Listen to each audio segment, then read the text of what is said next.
എനിക്ക് മനസ്സിലാവാത്ത ബിഹേവിയർ എന്താണെന്ന് പറഞ്ഞാൽ, ഈ ബസ്സിന് കാശില്ലാത്ത സ്ത്രീ സ്വകാര്യ സ്കൂളിലേക്ക് കുട്ടികളെ വിടുകയാണ് അല്ലേ? ഗവൺമെൻറ് സ്കൂളിൽ സീറ്റ് ഒഴിഞ്ഞു കിടക്കുക.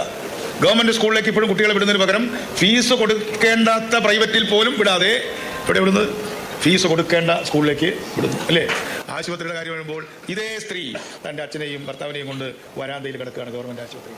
ഈ മൂന്ന് കാര്യങ്ങൾ, പൊതുജനാരോഗ്യം, പൊതുഗതാഗതം, പൊതുവിദ്യാഭ്യാസം, കേരളത്തിലെ ജനങ്ങളുടെ ബിഹേവിയർ, അവരുടെ പെരുമാറ്റം എന്നെ അതിശയിപ്പിക്കുകയാണ്. ബസ് വന്നാൽ കാശ് കുറഞ്ഞ ട്രാൻസ്പോർട്ടിൽ തള്ളിക്കയറുന്നു.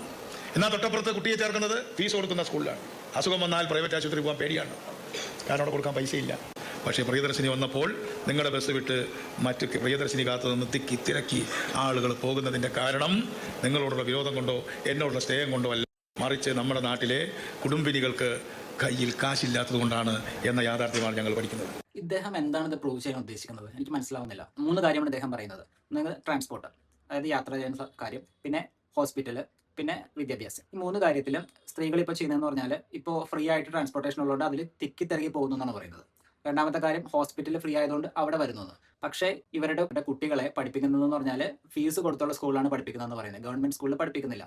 ഇതുകൊണ്ട് ഇദ്ദേഹം എന്താണ് ഉദ്ദേശിക്കുന്നത്? ലാസ്റ്റ് ഇദ്ദേഹം പറഞ്ഞ് നിർത്തിയേക്കുന്നത് കാരണം സ്ത്രീകളുടെ കയ്യിൽ പൈസ ഇല്ലെന്ന്. സ്ത്രീകളുടെ കയ്യിൽ പൈസ ഇല്ലെങ്കിൽ പിന്നെ എങ്ങനെയാണ് അവർ സ്കൂളിൽ പഠിപ്പിക്കുന്നത്? ഇദ്ദേഹം എന്താണ് പ്രൂവ് ചെയ്യാൻ ശ്രമിക്കുന്നതെന്ന് എനിക്ക് മനസ്സിലാവുന്നില്ല. സ്ത്രീകൾ തിക്കി പോകുന്നു എന്ന് 2 പ്രാവശ്യം പറഞ്ഞു. ഞാനൊരു കാര്യം ചോദിച്ചോട്ടെ, കേരളത്തിലെ സ്ത്രീകൾ നിങ്ങളോട് എപ്പോഴെങ്കിലും വന്ന് ചോദിച്ചിട്ടുണ്ടോ ഞങ്ങൾക്ക് ഫ്രീ ആയിട്ട് ബസ്സിൽ പോകണം അല്ലെങ്കിൽ അതിനുള്ള സൗകര്യം ഒരുക്കി വെക്കണം എന്ന്? നിങ്ങളല്ലേ ഇലക്ഷൻ പ്രചരണത്തിന്റെ ഭാഗമായിട്ട് ഇന്ദിരാ ഗ്യാരണ്ടി എന്ന് പറഞ്ഞ സ്ത്രീകൾക്ക് എല്ലാവർക്കും ഫ്രീ സർവീസ് എന്ന് പറഞ്ഞത്? എന്നിട്ട് അത് റിയാലിറ്റിയിൽ വന്നപ്പോൾ അത് ലോക്കൽ ബസ്സിലോട്ട് മാറ്റി ചുരുക്കി.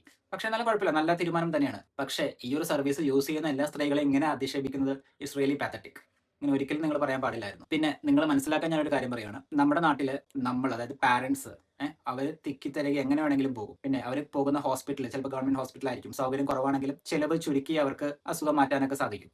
പക്ഷേ അവരുടെ പിള്ളേരിലോട്ട് വരണം, when it come to their child, പിള്ളേർ വരുമ്പോൾ അവർ നല്ല രീതിയിൽ പഠിക്കണം എന്നൊരു ആഗ്രഹം ഉണ്ടാവും. അതുകൊണ്ടാണ് അവർ പൈസ എത്ര പോയാലും കുഴപ്പമില്ല, നല്ല സ്കൂളിൽ പഠിക്കണം എന്നുള്ളത്.